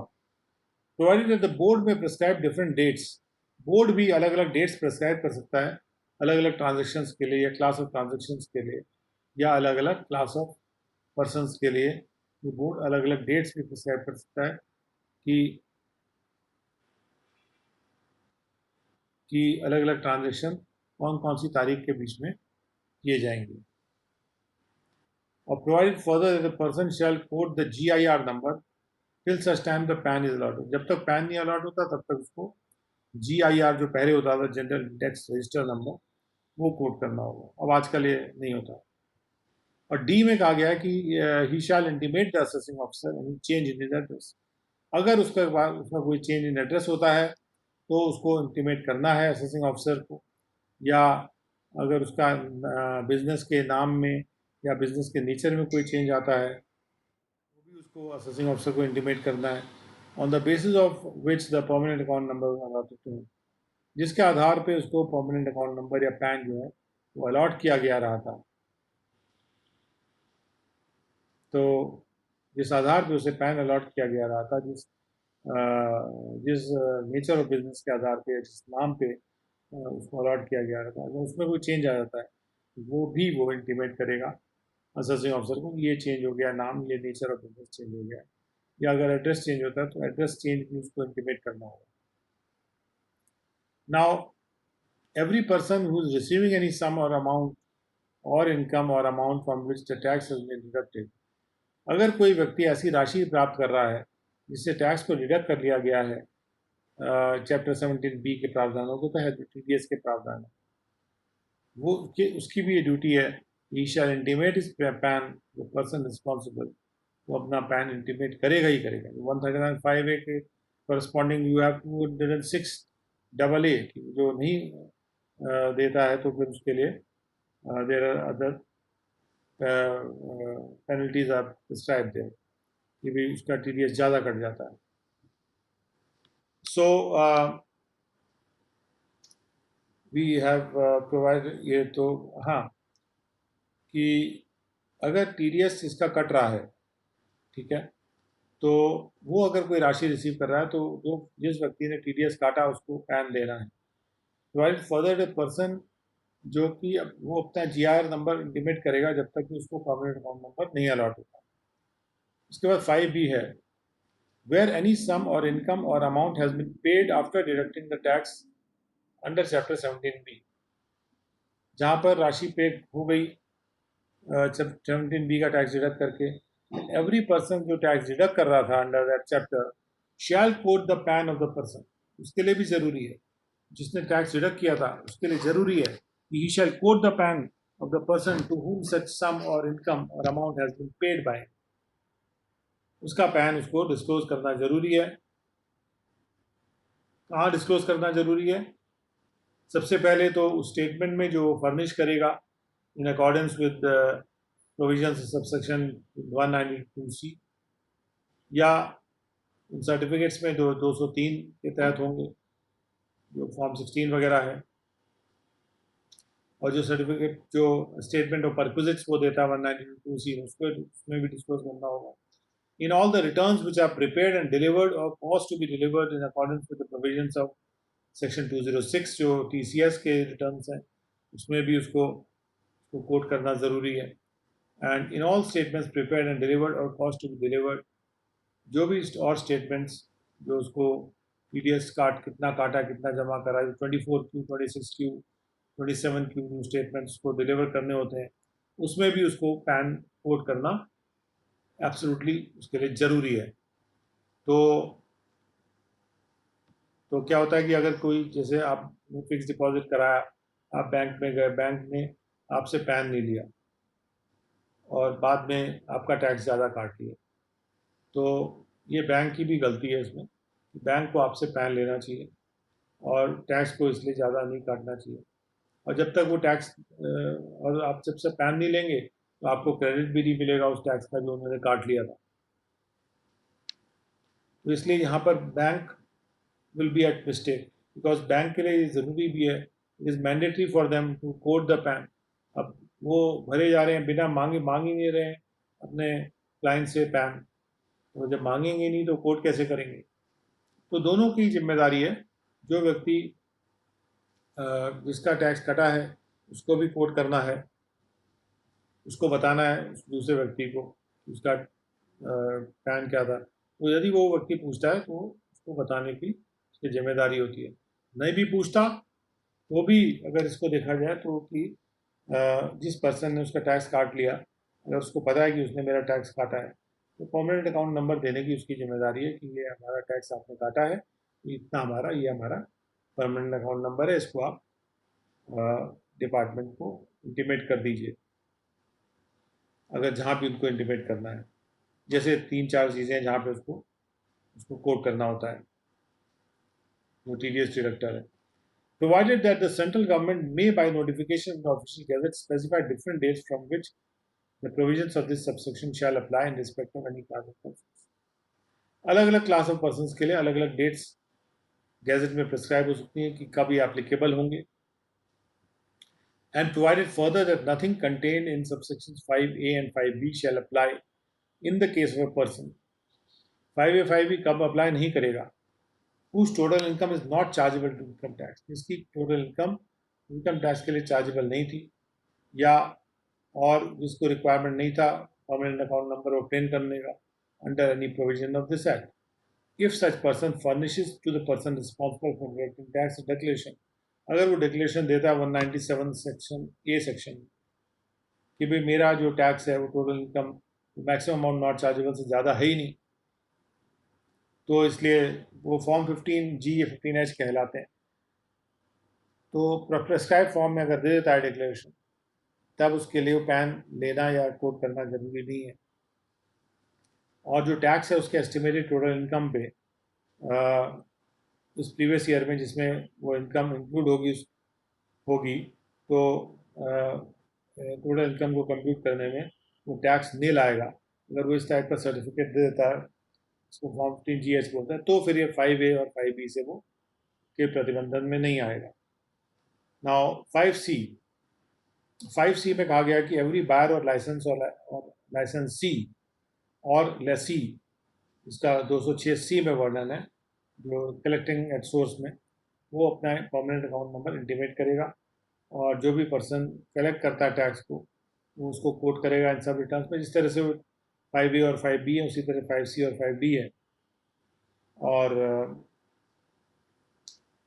बाद में 5E सेक्शन है जो कि 1/9/2019 से आया है, तो इसलिए ये 1/9/2019 से आया, तो इसको देखना, ध्यानपूर्वक देखना भी बहुत ज़रूरी है कि इस एक्ट में कुछ भी क्या कहा गया उसको नज़रअंदाज करते हुए हर व्यक्ति जो कि जिसको कि अपना पैन, अपना जो परमानेंट अकाउंट नंबर है वो कोड करना या फर्निश करना ज़रूरी है। And who has not been allotted a permanent account number, और जिसको अलॉट नहीं हुआ लेकिन उसके पास अगर आधार नंबर है, जिसके लिए ये परमानेंट अकाउंट नंबर कोड करना ज़रूरी था लेकिन उसके पास उसे अभी अलॉट नहीं हुआ परमानेंट अकाउंट नंबर, लेकिन अगर उसके पास आधार नंबर है तो वो फर्निश कर देगा या इंटीमेट कर देगा या कोड कर देगा अपना जो आधार नंबर है परमानेंट अकाउंट नंबर के इवज में, in lieu of the permanent account number, and such person shall be allotted a permanent account number, और उस पर्सन को फिर एक परमानेंट अकाउंट नंबर अलॉट कर दिया जाएगा in such a manner as may be prescribe. तो इसका भी मैनर प्रेस्क्राइब मैनर होगा कि कैसे वो अपना जब आधार देता है तो उसको पैन अलॉट कर दिया जाएगा। तो आज के लिए स्कीम एप्लीकेबल भी है, आधार से आप पैन जनरेट कर सकते हैं ऑनलाइन भी। And who has been allotted a permanent account number, जिसको अलॉट हो गया है, and who has intimated his Aadhaar number, और जिसने अपना आधार नंबर भी इंटीमेट कर दिया है in accordance provisions of subsection 2 of section 139AA। 139AA में जब आएंगे वहाँ देख सकते हैं हम कि आधार नंबर देने का जो प्रावधान है, ही में फर्निश और इंटीमेट और quote his Aadhaar number in lieu of the permanent account number. तो जिस व्यक्ति को परमानेंट अकाउंट नंबर अलॉट कर दिया गया है और साथ में जिसने अपना आधार नंबर इंटीमेट कर दिया है, तो वो चाहे तो अपना आधार नंबर कोट कर सकता है परमानेंट अकाउंट नंबर के इवज में। यानी यहाँ पे आधार नंबर को वरीयता प्राथमिकता दी जा रही है कि अगर कोई चाहे तो परमानेंट अकाउंट नंबर ना कोड करे और केवल अपना आधार नंबर कोड कर दे। सेक्शन 139 डबल ए में जो प्रावधान है इंटीमेट करने का आधार नंबर का, उसको देख लेते हैं। 139 डबल ए 2, यहाँ पे है 2 में every person who has been allotted, ये 139 डबल ए देख रहे हैं हम लोग। हर पर्सन जो इसको कि परमानेंट अकाउंट नंबर अलॉट कर दिया गया है 1 जुलाई 2017 तक, एज ऑन इस तारीख को जिसको अलॉट हुआ है permanent account number, and who is eligible to obtain Aadhaar number, और जो कि आधार नंबर लेने के लिए एलिजिबल है, he shall intimate his Aadhaar number to such authority in such form and manner as may be prescribed। वो अपना आधार नंबर अलॉट वो इंटीमेट करेगा ही करेगा। This is a compulsion on or before a date to be notified by central government. Central government notify करती है, जिसमें कि आधार को इन्फॉर्म करना जरूरी है। जिस पर्सन के पास भी पैन है, उसको पैन अलॉट हो गया था 1 जुलाई 2017 से पहले, और उसको उसके बारे में ये है कि उसको अपना आधार जो है इंटीमेट करना आवश्यक है ड्यू डेट से पहले, जो भी नोटिफाइड डेट से पहले। और ये डेट बीच बीच में एक्सटेंड भी की जाती थी, लेकिन अब और इस तरह से लोग उसमें कोड कर दे रहे हैं अपना आधार नंबर। प्रोवाइडेड दैट अगर उसका आधार नंबर वो फेलियर हो जाता है उसका इंटीमेट करने में, तो जो परमानेंट अकाउंट नंबर उसको अलॉटेड था वो इनऑपरेटिव कर दिया जाएगा, shall be made inoperative after the notified date in such manner. तो नोटिफाई इनऑपरेटिव करने का भी एक प्रेस्क्राइब प्रोसीजर होगा। प्रोसीजर से ये इनएक्टिव कर दिया जाएगा उसका परमानेंट अकाउंट नंबर, यदि वो नोटिफाइड डेट तक अपना आधार नंबर इंटीमेट नहीं करता है। Basically there is a move going on to move towards Aadhaar. तो ये 139 ए का जो पार्ट 2 था, सब सेक्शन 2 था, उसको हमने देखा। अब वापस आते हैं कुछ हमारे जो इसमें प्रावधान बचे हुए हैं उनको कवर करते हुए, कि 6 ए में हमने देखा कि हर व्यक्ति जो कि ऐसा ट्रांजैक्शन कर रहा है जो कि प्रेस्क्राइब ट्रांजैक्शन है, वो अपना परमानेंट अकाउंट नंबर कोड करेगा ही करेगा, या अपना आधार नंबर कोड करेगा उन डॉक्यूमेंट्स में जो कि उन ट्रांजैक्शन से पर्टेनिंग है, और and also authenticate the permanent account number और Aadhaar number in such manner prescribe. और जब वो कोड करेगा तो उसके बाद उसको ऑथेंटिकेट भी करेगा, यानी उसको सत्यापित भी करेगा कि वही उसका परमानेंट अकाउंट नंबर या आधार नंबर है,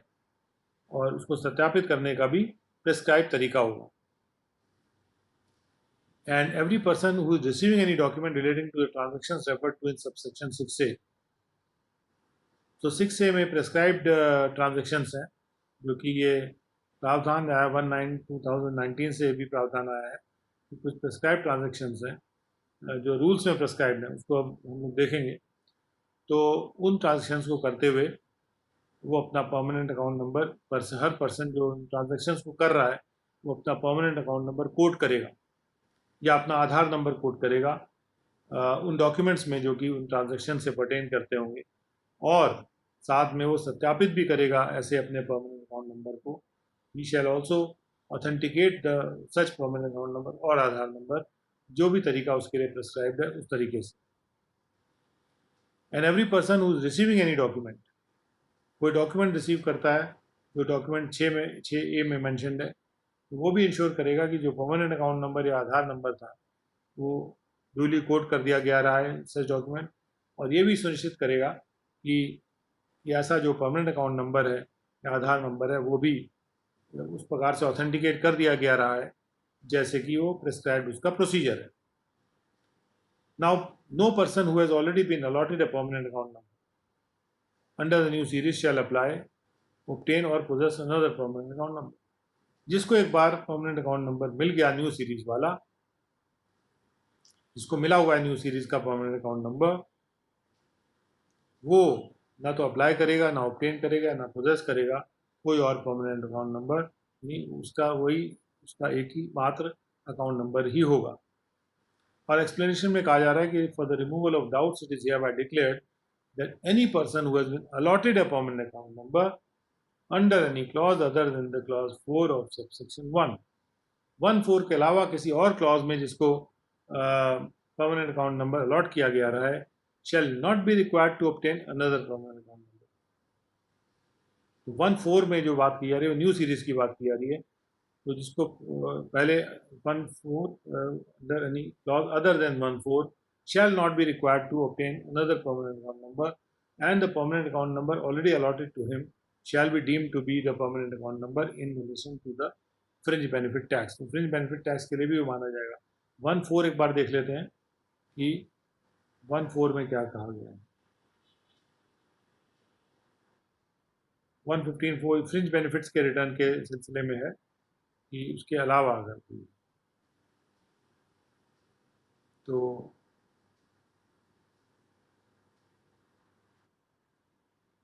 ये है कि no person who has already been allotted a permanent account number and a new series shall apply, obtain or possess another permanent account number. और 1 के अलावा अगर उसको अलॉट हुआ था तो वही उसका चलेगा. Was been allotted a permanent account number under any clause other than the clause shall not be required to obtain another permanent account number and the permanent account number जो उसको अलॉट हुआ था वही उसका परमानेंट अकाउंट नंबर माना जाएगा fringe benefit tax के लिए भी. तो फ्रिंज बेनिफिट टैक्स के लिए कोई अलग से अकाउंट नंबर लेने की ज़रूरत नहीं है. नाउ 8 है बोर्ड में मेक रूल्स. बोर्ड रूल बना सकता है. कौन सा फॉर्म होगा, क्या तरीका होगा जिसमें एप्लीकेशन की जाएगी परमानेंट अकाउंट नंबर के अलॉटमेंट की, और कौन से पर्टिकुलर्स जो होंगे उसमें रहेंगे, और कौन से कैटेगरी ऑफ ट्रांजेक्शन्स होंगे in relation to which PAN or the GIR or the Aadhaar number को कोट किया जाएगा उस हर व्यक्ति के द्वारा उस डॉक्यूमेंट्स में जो कि उन ट्रांजेक्शन से पर्टेन करेंगे, और कौन से वो कैटेगरी के डॉक्यूमेंट्स होंगे जो उस बिजनेस से प्रोफेशन से पर्टेन कर रहे होंगे जिनमें उन नंबर्स को कोट किया जाएगा हर व्यक्ति के द्वारा. ये भी बोर्ड तय कर सकता है रूल्स के द्वारा. कौन से क्लासेस ऑफ पर्सनस होंगे जो अप्लाई ना करें, कौन से फॉर्म या मैनर होगा जिसमें जो पर्सन उसको अलॉट नहीं हुआ है परमानेंट अकाउंट नंबर या इसके बाद GIR नहीं है वो अपना डिक्लेरेशन कौन से फॉर्म में करेगा, और कौन सा मैनर है जिसमें कि परमानेंट अकाउंट नंबर या GIR नंबर या आधार नंबर को कोड किया जाएगा इन कैटेगरी ऑफ ट्रांजेक्शन्स में जो ऊपर क्लॉज C में रेफर किए जा रहे हैं, और किस टाइम और मैनर में जो ट्रांजेक्शन ऊपर क्लॉज C में रेफर किए जा रहे हैं, यानी जो जहाँ पे बिजनेस एंड प्रोफेशन के जो डॉक्यूमेंट्स हैं जिसमें कोड करना ज़रूरी है, तो वो कितने टाइम और कितने मैनर में उसको ट्रांजेक्शन में कोड करना होगा. Now for the purpose of this section Aadhaar number को डिफाइन किया है, असेसिंग ऑफिसर को डिफाइन किया है. जो असेसिंग ऑफिसर वर्ड यहाँ यूज़ किया जा रहा है include the income tax authority, जिसको परमानेंट अकाउंट नंबर अलॉट करने की ड्यूटी दी गई है. ऑथेंटिकेशन वर्ड को भी डिफाइन किया गया है. ऑथेंटिकेशन वर्ड का मीनिंग है एक प्रोसेस जिसके द्वारा जो परमानेंट अकाउंट नंबर या आधार नंबर है अलॉन्ग विद डेमोग्राफिक इंफॉर्मेशन और biometric information of an individual. Demographic का मतलब वो पॉपुलेशन में कहाँ वो रहता है, क्या एड्रेस है, और बायोमेट्रिक यानी उसकी जो आँख की पुतली है, जो उसकी उंगलियाँ हैं, उसके जो निशान वगैरह हैं, उस वो कौन सी प्रक्रिया है जिसके द्वारा परमानेंट अकाउंट नंबर या आधार नंबर डेमोग्राफिक इंफॉर्मेशन और बायोमेट्रिक इंफॉर्मेशन के साथ वो सबमिट किया जाता है किसी इनकम टैक्स अथॉरिटी को. वो तरीका उसको सत्यापन का तरीका बोलते हैं, या किसी और अथॉरिटी या एजेंसी को जैसा कि प्रेस्क्राइब होगा अपने वेरिफिकेशन के लिए. एंड वो कैसे उसको सबमिट करेगा, ये है मेरा परमानेंट अकाउंट नंबर वेरिफिकेशन के लिए. एंड सच अथॉरिटी और एजेंसी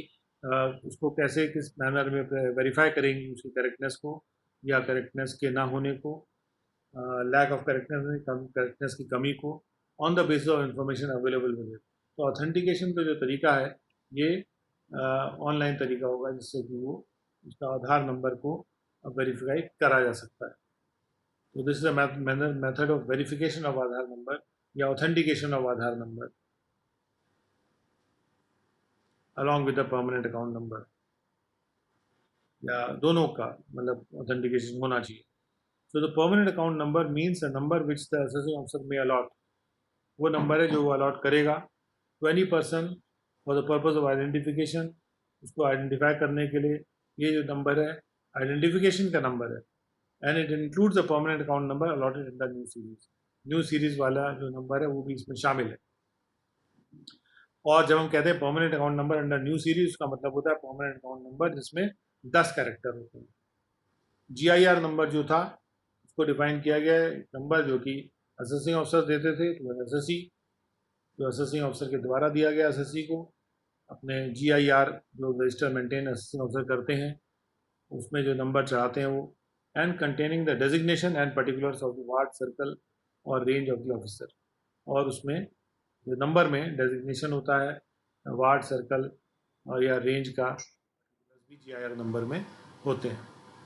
तो इस तरह से डिफाइन किया हुआ है GIR नंबर। तो हमने अभी रूल्स इसके नहीं पढ़े हैं, रूल्स की पढ़ाई हम शुरू करेंगे कल के सेशन में। अभी हमारा सेशन अभी ये खत्म होता है।